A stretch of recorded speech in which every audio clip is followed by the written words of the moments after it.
Alors Ben, première séance de travail ensemble, après que tu as gentiment accepté d'être mon invité, on s'en souvient, c'était en avril que ça a été diffusé pour l'émission Ça Envoie, donc j'en profite pour avoir un futur chanteur en voix saturée et un polyglotte comme client. Je te demande, puisque tu as eu la gentillesse d'accepter, comme à tous mes clients, on vient de faire une séance tous les deux, on vient de passer plus de 3 heures ensemble, encore mes excuses pour le retard. Qu'est-ce que tu as aimé? Qu'est-ce que tu as moins aimé? Qu'est-ce que tu voudrais garder, changer? Si tu recommandes mes services à d'autres personnes, pourquoi? Tu peux tout dire, je ne couperai rien et je diffuse le témoignage tel quel pour garantir qu'il soit authentique pour les gens qui voudraient faire appel à moi.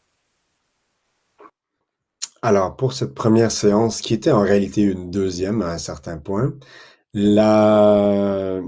ce que j'en ressors beaucoup, c'est à quel point la voix, l'émotion et aussi le personnage de qui est-ce qu'on incarne est tellement connecté. Donc, c'est très relié à mon domaine où c'est de se donner la permission d'être une manière de s'exprimer, de communiquer, de parler, mais aussi, avec un point très, très intéressant, c'est avec certaines techniques vocales, certains mouvements, on découvre aussi la résonance dans la voix au point où physiquement, ça transforme notre manière de s'exprimer visuellement et vice-versa.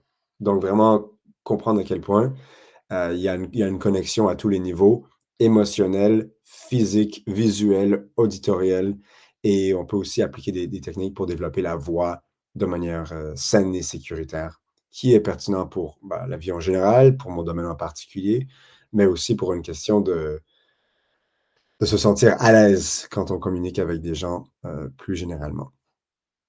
Est-ce que je recommanderais? Oui, absolument.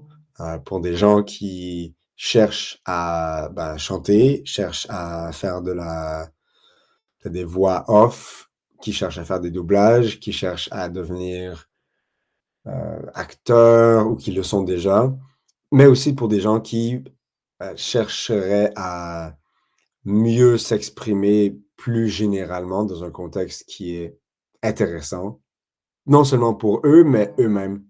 Non pour leur audience, mais à eux-mêmes aussi. Je pense qu'on va en découvrir encore plus en avançant. Et d'éventuelles critiques, s'il y en a. Alors, moi, je viens d'un contexte nord-américain, donc j'ai l'habitude que ce soit un peu plus, voilà, direct, to the point, euh, versus à certains moments où tu as une façon très, peut-être, poétique d'exprimer une certaine idée qui, je crois, très belle et je crois très bien et je comprends l'idée, mais je comprends que venant d'un point de vue américain, ce serait un peu trop parfois. Genre, voilà, voilà. Même tes Même si critiques, j'apprécie personnellement, voilà. même tes critiques sont très diplomatiques. Enfin, maintenant, je sais pourquoi mes clients américains, quand ils me disent fascinating, ça veut dire Alex, t'es chiant, va plus vite.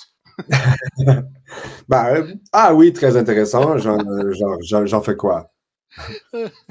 Bon, ok, on va essayer de recentrer un petit peu, mais tu vas, je pense, donner de bons résultats. Et effectivement, je vois tout à fait le lien entre parler tout un tas de langues vivantes et les facilités pour le chant et pour la saturation de la voix. Donc, ça fait plaisir d'avoir la confiance d'un confrère linguiste et d'un confrère vocaliste. Et je te remercie. À plus Ben et merci pour le témoignage. Namaste.